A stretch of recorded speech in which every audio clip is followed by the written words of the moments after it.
Just days before 6ix9ine's girlfriend Ariella was found shot to death in her car on a New York highway, she uploaded 3 disturbing clips to her Instagram. At first, they seemed harmless, but now, after her murder, they play like a chilling countdown. Was she warned? Did she see it coming and decide to brush it off as nothing? Let's break down the haunting final footage. Happy and blessed. Just days before Ariella would be found shot up in her whip on a New York highway, Shorty posted what would become the most disturbing piece of footage you'll ever witness. But check it. This ain't really about Ariella's story. This is about how 6ix9ine's ops found the perfect way to break that man's heart without ever laying hands on him. The footage opens up with Ariella looking fly as hell in front of a mirror, completely oblivious to the fact that she's basically caught up in one of hip-hop's most deadly beefs that been brewing since way before she even knew Daniel Hernandez existed. She's hitting every angle, perfecting her look with the confidence of somebody who thinks they calling their own shots. But the real is her whole storyline was being written by some real killers she never even met. Cats sitting in them cages, plotting their get back against the man she was falling for. You know, my father used to always tell, if you tell somebody suck your man, you got to be ready to either kill or die. All right, and I'm ready to die, and I'm ready to kill. But here's the real on 6ix9ine. Homie always been ready to let other people catch bodies while he stayed protected behind lawyers and federal agents. His whole come-up been built on using other people as human shields while he get rich off the drama. First, it was them 9. Trey Cats, who gave him his street credibility and muscle. Then it was the feds who kept him breathing in exchange for him telling everything he knew. And now it's looking like Ariella was the one who provided the ultimate protection with her own damn life. What makes this mirror footage so cold is how it shows somebody completely confident they're safe while being totally ignorant about the wolves circling. She's adjusting her angles, perfecting her image, building her brand, all while 6ix9ine's enemies probably already discussing her as potential target practice. This ain't no mystical. This is the cold reality of how street intelligence work in the social media age. Watch her curate that feed with the dedication of somebody who think they got unlimited time to create content. With over 560,000 followers, every post was basically a business move. Every story a calculated piece of her hustle. Shorty was building something real, something valuable, something worth protecting. And that's exactly what made her so dangerous to the people who wanted to completely destroy 6ix9ine's whole world. 'Cause here's what most people don't understand about street beef. It ain't always about smoking the main target directly. Sometimes the most devastating blow you can deliver is taking away what they love most. The research on gang psychology shows that targeting associates, family members, and romantic partners often hurt worse than going after the primary target. 6ix9ine had basically made himself impossible to touch after his bid ended. Heavy security, constantly switching safe houses, federal protection. Homie was running on maximum security for anybody trying to get revenge. But Ariella, she was living her regular civilian life, working at public spots, keeping predictable routines. She was literally the easiest path for people who wanted to crush him but couldn't get close to the main target. The horseback riding footage hits different when you realize what it really represents. Here's a successful woman enjoying expensive recreational activities, posting her location, and moves for over 500,000 followers to peak. To most people, this looked like somebody living their best life. But to people planning violence against 6ix9ine's circle, this is free intelligence being delivered straight to their phones. Her social media success was literally providing a roadmap for her own murder. This wasn't somebody living broke or involved in obviously sketchy business. This was somebody successful, stable, with everything to lose. Her elimination wouldn't just hurt 6ix9ine emotionally, it would send a message that nobody in his crew was safe, no matter how innocent they seemed to be. But the most heartbreaking part drops when we see her interacting with that llama. The pure joy on her face as this gentle animal shows her love is absolutely devastating to witness when you know what's coming. This moment captures everything that made her such a perfect target for 6ix9ine's enemies. Her realness, her genuine spirit, her ability to find happiness in simple moments. But whoever had smoked for her really didn't give a about none of that. The people 6ix9ine's niched on. Anthony Harv Ellison, who got a 24-year sentence. Al Jeremiah Newcomb Mack, who received 17 years. K-Fano Shoddy Jordan, who was sentenced to 15 years. These was real street, with real connections, real homies on the outside who view anybody associated with 6ix9ine as fair game. But 6ix9ine's whole excuse about why he told on everybody don't erase the consequences, and them consequences don't just affect him. The happy and blessed caption hits different when you understand that her happiness was probably being watched by people planning to use it against her. Social media surveillance done become standard operating procedure in street intelligence gathering, and Ariella's public displays of joy and success may have actually sped up the timeline for her elimination. Think about the psychology of revenge and hood culture. It ain't enough to just remove a threat. You gotta make an example that the whole community going to remember. Taking out a successful, innocent woman who was genuinely thriving sends a much more terrifying message than targeting somebody who was already living foul.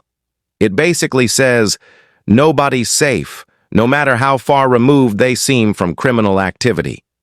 The timing of this post, some days before her murder, suggests that her killers was already deep in their planning when she was celebrating being blessed. While she was creating wholesome content with llamas and horses, they was likely plotting how to smoke her, waiting for federal attention around 6ix9ine to cool down enough for them to make their move. But here's the most disturbing part about this footage. Ariella appears to have zero awareness of the danger that 6ix9ine's presence in her life had created. She posting about being blessed at the exact moment when her association with him had put a target on her back. This suggests either that 6ix9ine never fully broke down the risks to her, or that she chose to ignore them because she thought love, whether for 6ix9ine or his money, could overcome the consequences of his past. It's not hard to find me. It's not hard. Yo, boy, it's not hard to find me. 6ix9ine's casual attitude about his own safety wasn't just reckless. It was putting everybody around him in danger. 'Cause here's the thing. When you living in his world, the people who love you end up carrying that risk, too. His enemies didn't just want him gone. They wanted him to suffer. And what better way to break a man like that than by going after somebody close to him? That's the ugly truth about street justice. When the main target is too hard to reach, the people in the background, girlfriends, family, friends, become the easier option. And Ariella, she was visible, successful, and constantly connected to him. In the eyes of the people watching, she was the perfect substitute, which makes her final footage hit even harder. What looks like harmless joy, riding horses, taking selfies, laughing with a llama, was also broadcasting her every move to anybody who wanted to do her harm. Every post was basically free intelligence, where she was, how she felt, who she was with. The same social media that built her brand may have handed her killers the playbook. The most absolutely cursed aspect of Ariella's final Instagram post before her murder ain't what it shows us about her. It's what it reveals about how thoroughly 6ix9ine's ops had infiltrated his world. While Ariella was posting what she believed was ordinary content for her feed, 6ix9ine's enemies was likely using her own digital footprints to finalize their plans for the most devastating blow they could deliver against the man who had completely destroyed their criminal empire. This wasn't just a murder. This was the culmination of a years-long psychological warfare campaign designed to prove that federal protection couldn't shield 6ix9ine from the emotional consequences of his betrayal. And Ariella, completely unaware of her role in this deadly game, was about to become the final move in a chess match that started the moment he decided to testify against the 9-trait gangster Bloods. Police have confirmed this was a targeted hit, which means that while Ariella was going through her normal routine that final evening, professional killers was making their last preparations for an execution that had been months or possibly years in the planning. This level of premeditation suggests that her murder wasn't just about taking her out. It was about sending the most psychologically devastating message possible to 6ix9ine.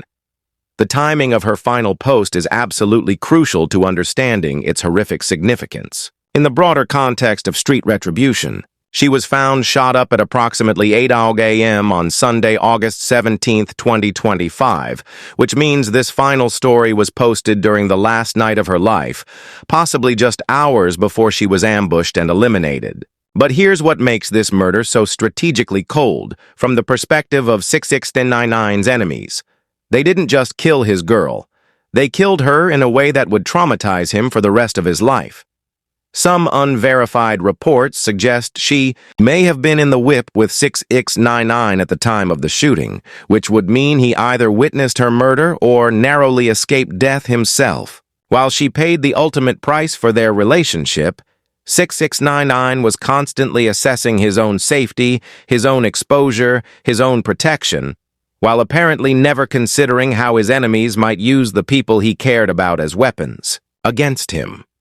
This selfish blindness to the danger he was creating for others may have directly contributed to Ariella's death. The investigation has revealed sophisticated planning that suggests this wasn't just a spontaneous act of revenge. It was a carefully orchestrated operation designed to maximize psychological impact. The involvement of federal law enforcement agencies in the investigation indicates connections to organized crime networks with the resources and patience to conduct long-term surveillance and wait for the perfect opportunity to strike. This means that while Ariella was posting her final Instagram story, while she was thinking about normal concerns and everyday content, professional criminals was likely monitoring her digital activity in real time, using her own social media presence to confirm her location and finalize their attack plans. The same algorithm that had helped her build a successful personal brand was providing her killers with the intelligence they needed to end her life. Ariella's constant documentation of her life, her locations, her activities, her relationships, her emotional state was creating a detailed profile that could be used by anybody wanting to harm her or send a message to 6ix9ine. Every Instagram story was potentially valuable intel for people planning violence, and her final post may have been the last piece of information her killers needed to carry out their attack. The psychological impact of her murder on 6ix9ine was immediate and absolutely devastating. His tribute post revealed the depth of their relationship in ways that shocked even people who followed both of their content. He called her a tremendous woman, the Queen of New York, and wrote, "I loved you." Public declarations of emotional connection that he had never made before her death. This response reveals exactly why she was chosen as a target. His enemies didn't just want him gone, they wanted him to suffer. Taking out somebody he clearly loved deeply while leaving him alive to experience that loss was a more sophisticated form of revenge than simply assassinating him. Her murder forces him to live with the knowledge that his past actions led directly to the death of somebody who had nothing to do with his crimes. The transformation of her final Instagram story from personal expression to criminal evidence shows how our digital lives have become integrated into criminal justice investigations in ways we never anticipated. What she posted as casual social media content has been analyzed by federal investigators, studied for connections to organized crime, dissected for clues about gang retribution patterns. The aftermath has revealed the true scope of the threat against anybody in 6ix9ine's circle. Ariella wasn't killed for anything she did. She was killed for who she chose to love. Her murder serves as a permanent warning to anybody who might consider getting close to him. This is what happens to people who matter to him. For 6ix9ine's enemies, her death represents the perfect crime. They eliminated somebody who brought him happiness, sent a message to potential future associates, and traumatized him in a way that will last for the rest of his life, all while making it nearly impossible to prove direct connections to the people who ordered her murder. But it ain't over yet.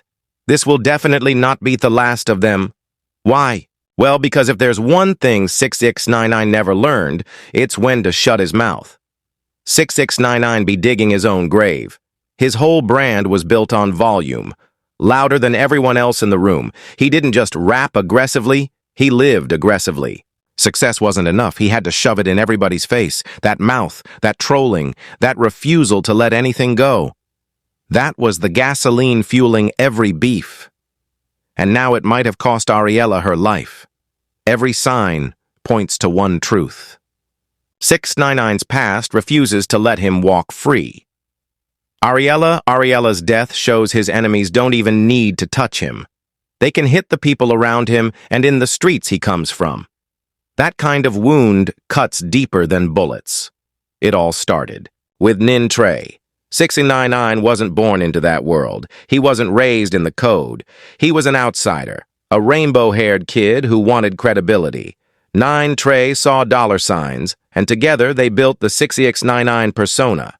The untouchable reckless. Test my gangster loudmouth. When the feds showed up, 6ix9ine flipped, he testified. He named names. He became hip-hop's ultimate traitor. Didn't matter that he claimed he was betrayed. First, the streets don't care about excuses. They care about the code, and he broke it. And what I'm seeing in the comments where people were saying that it got something to do with 6ix9ine. How can you automatically just say that? That's the stain he can never wash off. 6ix9ine's enemies don't forgive. They don't forget. And now with Ariella gone, they've proven their reach. From Chicago to LA, from Brooklyn to Miami, he made enemies everywhere. Chief Keef, YG, Meek Mill, even Snoop Dogg. Each beef stacked more hatred onto his shoulders. Every time he survived, the rage only grew stronger. Every feud stacked more hatred onto his shoulders. And each time he survived, the rage grew deeper. Think back to how 6ix9ine rose to fame. It wasn't just his music, it was his mouth. The endless call-outs, the taunts, the way he'd throw shots at entire cities and then laugh about it. Remember when he mocked Chicago drill rappers? He didn't just diss them on a track. He flew into their city, stood on their blocks, and told the world they couldn't touch him. That's not artistry. That's suicide with a camera crew. Every time he opened his mouth, his enemies multiplied. But what made him dangerous wasn't just the trolling. It was the way he dragged everyone around him into the fire, Ariella included. When she joked on Valentine's Day about him being a rat, she wasn't inventing that narrative. She was echoing his own loudmouth behavior. That wasn't her original joke. That was 6ix9ine's entire brand. For years, he leaned into the rat persona. He flaunted it. He laughed at it. He even sold it as merchandise. And because he wouldn't shut up, she couldn't escape it. When Ariella repeated that joke, she wasn't just being playful. She was reinforcing the very image that made him the most hated man in hip-hop. And haters don't differentiate. They don't care if she was joking. They saw her as part of his mouthpiece, and they responded the way they understood. 6ix9ine walks with security so heavy it looks like a military unit. He brags about moving like a president. But Ariella, she was likely alone in a car on the very road she got eliminated. That imbalance is why many believe her death wasn't just possible. It was inevitable. That's the perception. That's why people hate him. And that's why Ariella was vulnerable. Because being with him wasn't just romance. It was stepping into a crossfire where betrayal was the only guarantee. 6ix9ine himself practically predicted this outcome. In interviews, he's admitted that betrayal is the rule, not the exception, that loyalty doesn't exist, that everyone plays dirty eventually. He admitted betrayal was everywhere. He admitted the streets don't forgive. And yet, he kept running his mouth. He couldn't stop. If you strip away the conspiracy theories, the gang ties, the industry whispers, what you're left with is simple. A man who never knew when to shut up. A man who turned trolling into a career. A man whose loud mouth not only destroyed his own safety, but destroyed the safety of everyone he loved. So where does that leave us? If Ariella's death was truly connected to 6ix9ine's past, then the cycle isn't finished. The enemies he made in courtrooms, in streets, in studios aren't gone. They're waiting. They're watching. And now they've proven they don't need to touch him directly. They can take from him what hurts the most. If they could reach Ariella, what stops them from reaching anyone else close to him? His friends, his family, even 6ix9ine himself, if the security falters for a single moment. This isn't paranoia. This is precedent. Think about his Instagram posts after Ariella's death. Yes. He called her his wife. Yes. He said New York would never be the same, but then he kept moving. He kept posting. He kept living like the same man who's been daring the world to test his gangster since the beginning. The real tragedy isn't just that Ariella is gone. It's that her death might not change 6ix9ine at all. With her out of the picture, the question is what happens to him in.